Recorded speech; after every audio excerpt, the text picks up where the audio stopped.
Então, o conteúdo de TRIAC, pessoal, é o seguinte, a gente vai falar um pouquinho sobre ele hoje, né?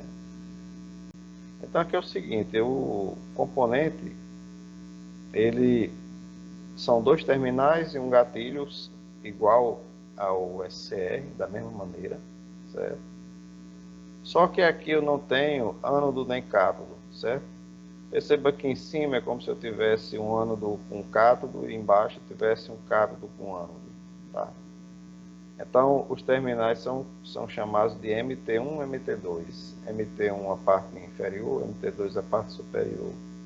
Mas se você observar também, o que é superior e inferior? Já que aqui no desenho do componente eu tenho como se fosse dois diodos, um de frente do outro, né? Então, em tese, o triac ele conduz nos dois sentidos, independente se você bota a carga na parte superior, no MT2, ou na parte inferior, no MT1, certo? Só que isso não é verdade, certo? Se você colocar a carga no MT1, o componente não funciona, na prática, né? Aí você me diz por quê? Aí é uma questão que eu sempre falo para os alunos. Eu não sei dizer por que exatamente, mas acredito que seja em virtude da própria ciência dos materiais, a parte de montagem, de fotodeposição de elementos químicos, etc. Na montagem dele, a carga deva ficar na parte do MT2, certo? Mas em teoria os dois terminais eles são iguais, né? Então tanto faria, já que ele conduz nos dois sentidos, colocar a carga na parte superior ou na parte inferior, certo? Mas se você botar na prática embaixo, ele não funciona. Então a carga sempre fica na parte de cima, que é o terminal principal 2, né? Main Terminal 2, Main Terminal 1.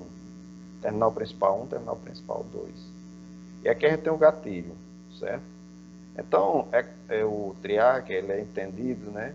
Assim como o SCR que a gente viu lá no início, viu que o SCR ele era em tese a união de dois transistores, né? Um transistor tipo NPN e um PNP, conectados de um arranjo tal que quando eu entrava corrente de base em um dos componentes, a gente tinha a condução de um dos transistores, que fazia, por consequência, né, a condução do outro, e o sistema era realimentado e não precisava mais de pulso de gatilho, né, no caso de sinal de base. Automaticamente ele era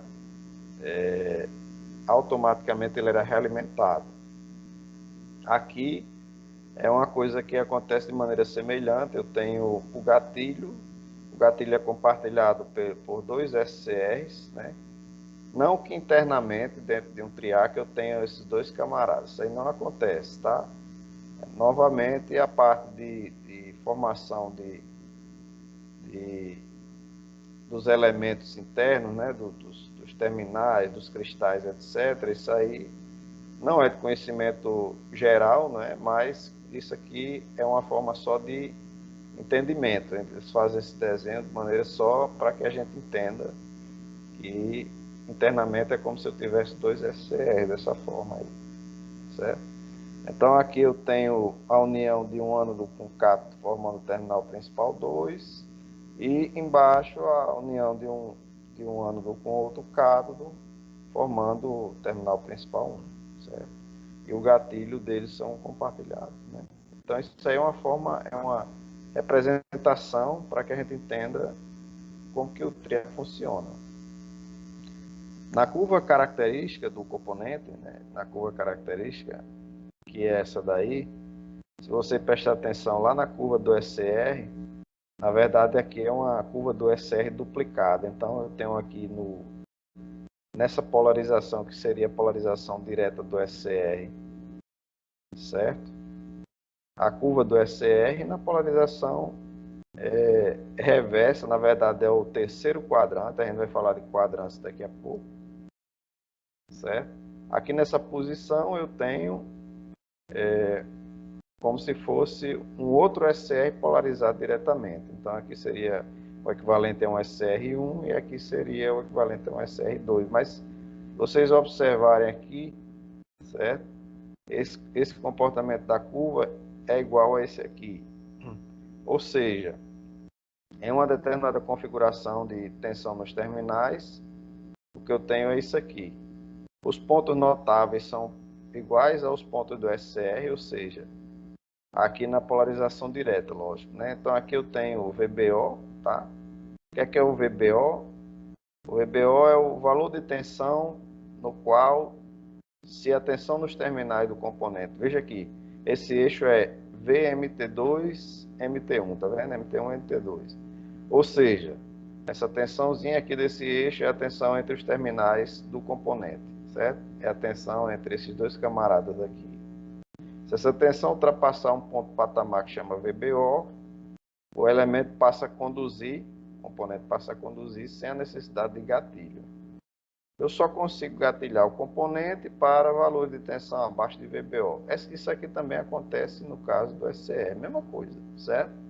Tensões inferiores a VBO, para disparar o componente, eu preciso de um sinal de gatilho. Aqui eu represento o sinal de gatilho G1, G2, até um GI, certo? Isso aqui são N valores, eu posso ter N valores aqui.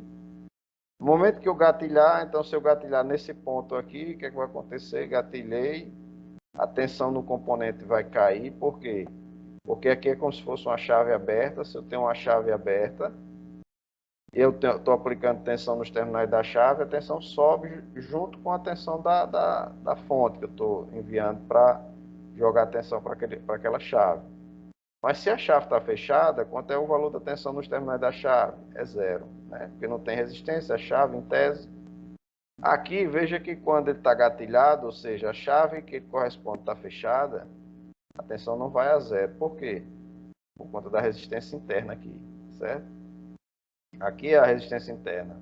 Então aqui existe uma tensãozinha que não está representada aqui, que é a tensão anodo-cátodo, que é a VAK, que a gente chama, que é a queda de tensão que fica no componente em condução. Ou seja, quando ele está conduzindo, em virtude da resistência interna, vai ter uma queda, que é a queda que vai ficar sobre seus terminais, certo? A mesma coisa acontece na polarização reversa. Então, se na polarização reversa eu tiver tensões superiores à tensão máxima admissível, ele entra em condução automaticamente. Se não, vai ser necessário um pulso de gatilho dentro dessas N faixas que a gente vai ter aqui. Gerei o pulso de gatilho dentro de uma faixa dessa, novamente a tensão vai cair, ele entra em condução. Veja que esse eixo aqui, o Y, é eixo de corrente, certo? Então ele entra em condução. Então esse gráfico aqui, na verdade, é um gráfico do SCR. A diferença é que no SCR, nesse lado aqui, que é a polarização reversa, o comportamento é igual ao comportamento de um diodo polarizado reversamente, né? Então aqui, em vez de VBO é VBR, tem um ponto de quebra, etc. Aqui não. Então aqui é um SCR desse lado, um SCR desse lado aqui. É o que acontece com o componente. Quadrantes de disparo. Então, o triac ele tem 4 quadrantes de disparo, certo? Então, o que é o quadrante de disparo? O quadrante de disparo nada mais é do que as 4 configurações possíveis para as tensões aplicadas aos terminais do componente, certo? Então, eu tenho aqui as 4 configurações possíveis para ele, certo? E aí, por exemplo, o que é que acontece no quadrante 1? Quadrante 1, se você procurar lá na apostila, o quadrante 1 ele diz que no quadrante 1 eu tenho tensão positiva MT2, negativa em MT1 e positiva no gatilho, certo? A gente vai já falar sobre isso aqui. Então aqui eu tenho a MT2, MT1, certo? E aqui o valor do gatilho, certo? Em relação a MT1. Então aqui, por exemplo, em relação a MT1, o gatilho ele é o quê? O gatilho ele é positivo, o eixo está para a direita aqui, certo? MT2 em relação a MT1, MT1 está negativo aqui, tá. MT2 ele é para cima, então MT2 ele é positivo aqui, certo? Quadrante 2, ó, eu tenho MT1 negativo, certo? MT2 em relação a 1, o eixo está para cima, então ele é positivo, certo? Gatilho aqui, ó, gatilho em relação ao MT1. Então perceba que a referência sempre é o MT1 aqui, ó, certo? Então, MT1 aqui embaixo é negativo. Então, o gatilho, esse eixo aqui, o eixo do X, em relação ao MT1, certo? Ele é o quê? Para o lado esquerdo, negativo. Então, tem o positivo em cima, negativo, positivo e negativo no gatilho. Configuração do quadrante 3, como é que ela é? Então, MT2 em relação a 1, MT2 em relação a 1, o eixo está para baixo, o eixo do Y, negativo, certo? E o gatilho em relação ao MT1 também, como ele está para baixo, ou para a esquerda, desculpe, ele é negativo também, certo? Ou seja, a referência sempre é o MT1, certo? Então, como a referência sempre é o MT1, os outros elementos eles estão em relação ao MT1. Ou seja, se o MT1 é positivo, o MT2 vai ter que ser negativo. Não tem como eu ter, por exemplo, MT2 negativo, MT1 negativo, MT2 positivo, MT1 positivo. Porque assim sendo, não ia ter diferença de potencial. Se eu botasse carga ou em MT2 ou em MT1, não ia ter condição, não ia ter corrente. Então, MT1 e 2 sempre tem que ter valor de polaridade diferentes, né? Contrários. Sempre tem que ser contrários. Configuração do quadrante 4, eu tenho o quê? Eu tenho o MT1 positivo, o MT2 negativo e o gatilho positivo. Então, essas são as 4 situações dos 4 quadrantes. Se o circuito de disparo do componente, pessoal, ele é um circuito de disparo formado por uma rede síncrona, ou seja, se eu tiver um sistema formado por resistor, capacitor ou apenas por resistores, o sistema é um sistema que ele está em sincronia com a tensão de alimentação. A gente vai ver isso aí daqui a pouco. Ou seja, é um sistema que é síncrono com o sinal de gatilho, a gente tem as configurações 1 e 3. Então, o TRIAC ele trabalha sempre nas configurações 1 e 3, certo? As configurações 2 e 4. As configurações 2 e 4 são as configurações caso eu não tenha um sistema síncrono, ou seja, se eu tiver, por exemplo, uma eletrônica à parte para disparar o meu TRIAC, certo? Não uma rede RC ou uma rede formada por resistores. Quando acontece isso, eu não tenho o sincronismo da rede, da tensão de alimentação, com o sistema que vai fazer o gatilho. Então, eu posso ter essas configurações 2 e 4, certo? Exemplo, uma configuração de um circuito desse. Circuito simples, não tem capacitor, formado apenas por um resistor R1. Nesse caso aqui, eu tenho uma rede de alimentação, né, uma tensão senoidal.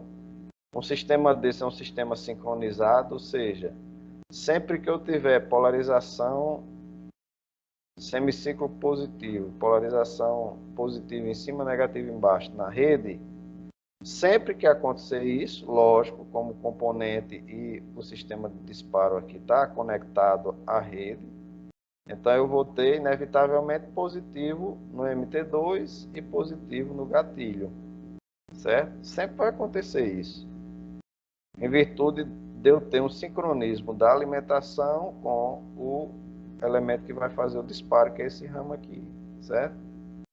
Então pergunta, que configuração é essa aqui? MT2 positivo, G positivo, MT1 negativo. Então se você olhar aqui, é a configuração quadrante número 1. Positivo, positivo, negativo, certo? Certo? Na hora que houver alteração na rede, se houver uma mudança, ou seja, negativo em cima, positivo embaixo. Então eu vou ter positivo, negativo, negativo, né? Certo? Ó, veja que o ramo está ligado aqui, ó. Certo? Que configuração é essa aí? Então se eu voltar aqui, configuração número 3, ó. Ou seja, se o circuito estiver ligado a uma rede senoidal com elemento de disparo conectado à rede também, então o sistema está sincronizado com a rede. Toda vida que a rede houver mudança na polaridade, o sistema vai mudar também, e essa mudança corresponderá aos quadrantes 1, na polarização semiciclo positivo, e 3, na configuração do semiciclo negativo, né? Certo? Agora, Se eu não tivesse essa rede de sincronização aqui, tá? E tivesse, por exemplo, um elemento aqui que seria um microcontrolador, um processador, etc. Um elemento à parte da rede, uma eletrônica separada aqui, um Arduino, por exemplo, então eu poderia ter uma condição diferente. Como esse ramo aqui não está ligado diretamente à parte superior, eu poderia ter, por exemplo, mais e menos com mais aqui, certo? Mais e menos com mais. Então, mais e menos com mais, eu teria uma outra configuração aqui, né? Que seria uma configuração, por exemplo, a 4, certo? Mais e menos com mais aqui, ó. Então, seria uma configuração 4. E aí eu posso ter configuração 4 ou 2, então dependendo da forma com que eu trabalho, né? Eu posso ter aí o disparo nos quatro quadrantes, tá? O que acontece é o seguinte, pessoal. Esse camarada ele pode disparar por uma rede resistor, capacitor ou só resistor, tá? Certo? Então, o que vai acontecer é que a presença do capacitor vai promover um atraso, certo? Um atraso maior. Aqui eu tenho um elementozinho aqui que ele vai controlar, vai limitar a corrente de disparo mínima, vai estabelecer aqui uma tensão de gatilho, né? Eu posso ter um disparo com 2 resistores aqui em divisor de tensão. Então existem inúmeras configurações para disparar o componente, certo? Só que usando o capacitor apenas, o capacitor ele vai promover um efeito em virtude do capacitor não carregar e descarregar de forma linear, ou seja, ele não carrega nem descarrega de forma igual. Poderia acontecer um disparo diferente no semicírculo positivo para o negativo. Então, para isso, para corrigir isso, a gente usa um outro elemento que a gente chama de DIAC. DIAC ele só deixa o componente disparar para tensões mais elevadas um pouco, acima das tensões de gatilho, corrente de gatilho mínima, né? Então, o DIAC para trabalhar precisa de tensões de gatilho de no máximo em média, na verdade, de 20 entre 20 e 40 volts. Esse trechozinho que vocês estão vendo aqui, ele chama de circuito de Snubber. Esse circuitozinho aqui é um circuito RC, certo? É um ramo RC. Ele vai servir para remover surtos de tensão na rede que eu tenho aqui no meu sistema. Por quê? Se houver um surto aqui na alimentação, por exemplo, se eu estiver trabalhando com um circuito desse, é um sistema que gera muito ruído, uma serralheria ou um sistema que tenha trabalho com máquinas com sistema de motores escovados, por exemplo, eu posso ter geração de surtos. São picos de corrente de alta intensidade, né? Pico de corrente e de tensão. Então eu posso ter, por exemplo, se um pulso desse durar um instante em que eu tenha, por exemplo, ultrapassado o valor de VBO aqui, ó, eu posso ter uma tensão aqui, um surto, um pico, e sem querer ultrapassar o VBO, em virtude de um ruído na rede. Então o elemento pode disparar de maneira inadequada, ou seja, ele disparou em um tempo que não era para disparar. Então, esse circuitozinho RC serve para absorver esse pico. Se houver um ruído aqui na rede, ele vai absorver por essa rede resistor capacitor. Então, isso aqui serve unicamente para isso, certo? Absorver esse sinal de curta duração para evitar um disparo errado do componente aqui, certo? Então, no caso do DIAC, a simbologia, DIAC é uma sigla lá que significa diodo de corrente alternada. Então, D é de diodo, AC de corrente alternada, tá certo? Então, diodo de corrente alternada. Então, diodo de corrente alternada não é diodo, concorda? Então, o diodo ele não foi elaborado, não foi criado para conduzir apenas em um sentido, né? Então, um diodo de corrente alternada significa dizer um diodo que conduz nos dois sentidos. Então, veja o símbolo mais usual, que é esse do meio, é um símbolo de um triac, ó. Só que é um símbolo de um triac sem o pulso de gatilho, sem o terminal de gatilho. Ah, mas eu tenho um DIAC que não tem gatilho, então ele dispara como? Então eu posso dizer, já que ele conduz nos dois sentidos, que ele equivale a um fio elétrico, por exemplo, né? Mas isso não é verdade. Por quê? Porque se ele conduz nos dois sentidos, certo? E eu puder substituir por um fio elétrico, qualquer presença de tensão e corrente nesse meu condutor ia me gerar um sinal de disparo para o componente. E o DIAC ele só conduz com tensões em seus terminais entre 20 e 40 volts. Então, não é puramente um fio, um condutor. Esses outros dois são os símbolos alternativos de utilização, certo? E a curva característica do DIAC é essa aqui. Ou seja, o DIAC ele não tem aqui os pontos de gatilhamento como tem o nosso TRIAC. Ele não tem, ó. Só tem o VD aqui, que é equivalente ao VBO do nosso TRIAC. É a mesma coisa, certo? Ou seja, ele tem uma tensão aqui limite, que se a rede passar desse valor de tensão, ele dispara, certo? Então ele conduz corrente. Então o DIAC, ele tem essa curva característica aqui. Então seria a curva do TRIAC sem a presença dos sinais aqui de gatilhamento, certo? Então aqui é um circuito que tem o DIAC em funcionamento, né? Veja que esse circuito é um circuito RC. Veja que o circuito RC pede a presença do DIAC para quê? Para evitar, por exemplo, que quando eu tenha positivo e negativo na nossa rede, eu tenha um disparo. Eu vou ter, no caso aqui, a carga do capacitor e o disparo quando o capacitor estiver carregado. Só que na hora que o capacitor descarrega aqui, ou acontece mudança de sentido aqui, positivo passa para a parte de baixo, então o que é que eu vou ter? Eu vou ter positivo e vou ter negativo na parte de cima.